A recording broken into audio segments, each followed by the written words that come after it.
इस वीडियो में हम एनालॉजीज की डिफरेंट टाइप एग्जाम्पल्स को डिस्कस करेंगे।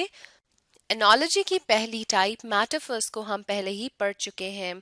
अब हम एनालॉजीज की दूसरी टाइप की तरफ आते हैं जो है सिमिलीज। अब हम यहाँ पर सिमिली से मुतल्लिक पढ़ेंगे, लेकिन पहले हम दोहराते हैं कि सिमिलीज होते क्या हैं। सिमिलीज जो हैं वो दो वर्ड्स का कंपैरिजन होता है जो आपस में मिलते जुलते नहीं होते, लेकिन उनकी कोई ना कोई खसूसियत या ट्रेट आपस में कॉमन होती है। सिमिलीज में हम एज या लाइक का इस्तेमाल करते हैं। चले हम एग्जाम्पल्स को रीड करते हैं, फिर आप बेहतर तरीके से सिमिलीज को समझ सकेंगे। She was quiet as a mouse। यहाँ पर अब हमने as का लफ्ज इस्तेमाल किया। She was quiet as a mouse यानी वो इतनी खामोश थी जितना एक चूहा होता है। आमतौर पर अगर आप देखें चूहा आपके सामने से बहुत खामोशी से गुजर जाएगा, तो यहाँ पर उसकी खामोशी को चूहे से तशबीह दी है। He was quick as a cat। अब यहाँ पर उस बंदे के क्विक होने को कैट से तशबीह दी, यानी वो इतना तेज था जितनी बिल्ली होती है। आमतौर पर अगर आप बिल्ली को डराएं तो वो बहुत तेजी से आपके सामने से भाग जाएगी, तो इस खसूसियत की वजह से उसको बिल्ली से तशबीह दी, उसकी क्विकनेस को यानी उसकी तेजी को। She was loyal as a dog। अब डॉग को जो है क्या कहा जाता है कि कुत्ता वफादार है, तो उसकी वफादारी को कुत्ते की वफादारी से कंपैरिजन किया गया, यानी she was loyal as a dog। They were as snug as two bugs in a rug। अब यहाँ पर क्या कहा जा रहा है, दो लोगों के मुतालिक बात की जा रही है कि वो इतने स्नग हैं जितने दो बग्स होते हैं, यानी दो कीड़े होते हैं एक कालीन के अंदर। यानी कि अगर हम दो बग्स की बात करें जो एक कालीन के अंदर है, तो वो आपस में इंटरमिंगल्ड होंगे या एक दूसरे के करीब होंगे या एक दूसरे के साथ साथ होंगे, कंफर्टेबल होंगे एक दूसरे से। तो इसी तरह उन दो लोगों के हो सकता है कि वो दोस्त हों, बहन भाई हों, उनके मुतल्लिक कहा जा रहा है कि वो इतने स्नग थे जैसे दो बग्स एक रग के अंदर होते हैं। The clock ticked as loudly as thunder। अब यहाँ पर क्लॉक टिकिंग को, यानी जो घड़ी की टिक टिक होती है, उसको किससे कंपैरिजन किया जा रहा है, एक थंडर से कंपैरिजन किया जा रहा है। यानी खामोशी के वक्त आपको जो क्लॉक की टिक है वो बहुत तेज सुनाई दे रही होती है, तो यहाँ पर बताया जा रहा है कि क्लॉक जो है वो इतना तेज उसकी आवाज थी कि बिल्कुल थंडर जैसी लग रही थी। The moon shone as bright as the sun।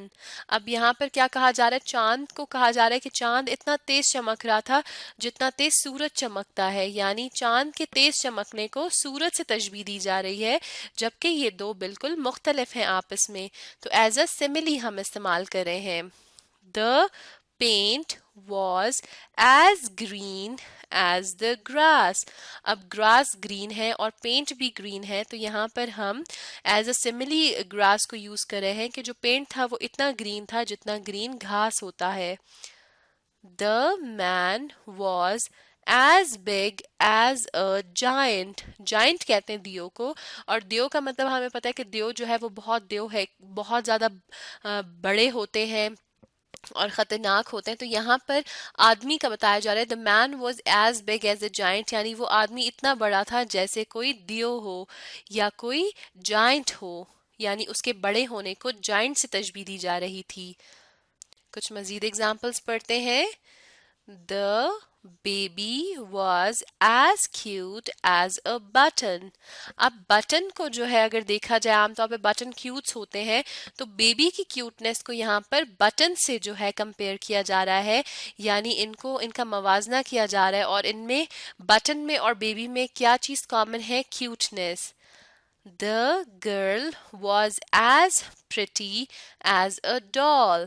अब यहाँ पर क्या कहा जा रहा है कि गर्ल जो है या लड़की जो है वो इतनी खूबसूरत है जितनी एक गुड़िया होती है।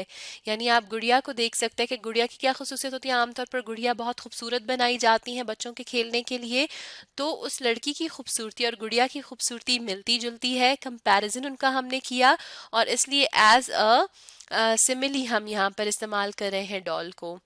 The girl was as curious as a cat. अब यहाँ पे गर्ल की क्यूरोसिटी को कैट की क्यूरोसिटी से जो है वो कंपेयर किया जा रहा है, यानी एक बिल्ली और एक लड़की जो है उनकी क्यूरोसिटी जो है, उनमें क्यूरोसिटी लेवल यानी कि जो उनमें एक तरह से या तजस्सुस का लेवल जो है वो इक्वल है, और लड़की बहुत ज़्यादा पुरतजस्सुस हो रही है तो उसको कैट से तशबीह दी गई।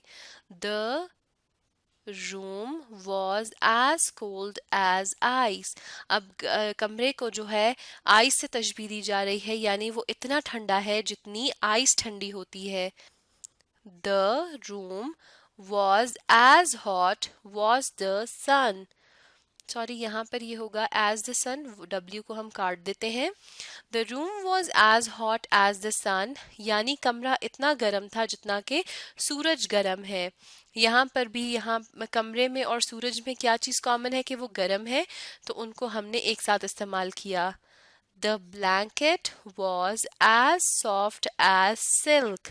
अब सिल्क जो है वो बहुत सॉफ्ट होती है, मुलायम और नरम होती है, और ब्लैंकेट भी नरम और मुलायम थी। तो ब्लैंकेट और सिल्क का आपस में क्या कॉमन ट्रेट था कि वो सॉफ्ट थी, नरम थी, तो इन्हें हमने एक जुमले में एज अ सिमिली यूज किया। आगे चलते हैं।